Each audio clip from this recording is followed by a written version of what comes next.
ఈ 2025వ సంవత్సరమునందు ఒకటి గుంతకల్లు పట్టణమునందు, 2 ఆదోని పట్టణమునందు కూడా ఈ గొప్ప శక్తివంతమైన ఆశీర్వాదకరమైనటువంటి ఈ పరిశుద్ధాత్మ అభిషేక అంజర పండుగను ప్రారంభించడానికి దేవుడు ద్వారాలు తెరిచారు. కాబట్టి మీ అందరికీ ఈ శుభవార్తను తెలియపరచాలని మీ ముందుకు రావడం జరిగింది.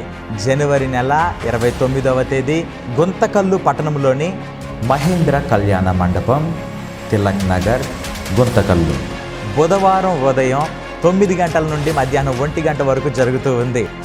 జనవరి 30వ తేదీ ఆదోని పట్టణమునందు ఎస్కేడి కాలనీ నందు గల ఇంటర్నేషనల్ ఫంక్షన్ హాల్ నందు ఈ యొక్క శక్తివంతమైన ఆరాధన జరగబోతుంది. గురువారం ఉదయం 9 గంటల నుండి మధ్యాహ్నం 1 గంట వరకు జరిగే ఈ విలువైన ఆశీర్వాదకరమైన దీవెనకరమైన ఈ అంజూరపు పండుగలో పాల్గొనుటకు రమ్మని మిమ్మల్ని ఆహ్వానిస్తూ ఉన్నాను.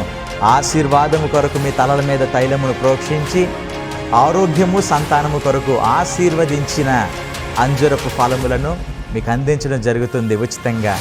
ఈ ప్రార్థన వాగ్దానపూర్వకమైనది కనుక ప్రభువు తన సన్నిధికి వచ్చిన వారిని, ఆరాధనలో పాల్గొన్న వారిని విడిచిపెట్టక దీవిస్తూ, దీవించబడిన వారిని ఆయన నామ మహిమార్థమై సాక్షులుగా నిలుపుతూ ఉన్నారు. మేలు నొందిన వారు అనేకులు సాక్ష్యములు ఇస్తూ ఉండగా మీరు వింటూ ఉన్నారు.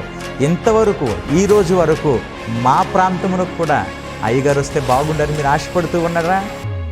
మీ ఆశను దేవుడు తీరుస్తూ ఉన్నాడు తల్లి. రమ్మని మిమ్మల్ని ప్రేమతో ఆహ్వానిస్తూ ఉన్నాను. జనవరి 29 గుంతకల్లు పట్టణమునందు జరుగుతుంది. జనవరి 30వ తేదీ ఆదోని పట్టణమునందు జరుగుతూ ఉంది. ఈ విలువైన ప్రార్థనలకు పట్టణవాసులైన పరిసర ప్రాంత ప్రజలైన రమ్మని వచ్చి దీవించబడమని తెలియపరుస్తూ ఈ మాటలను ముగిస్తూ ఉన్నాను. షాలోమ్.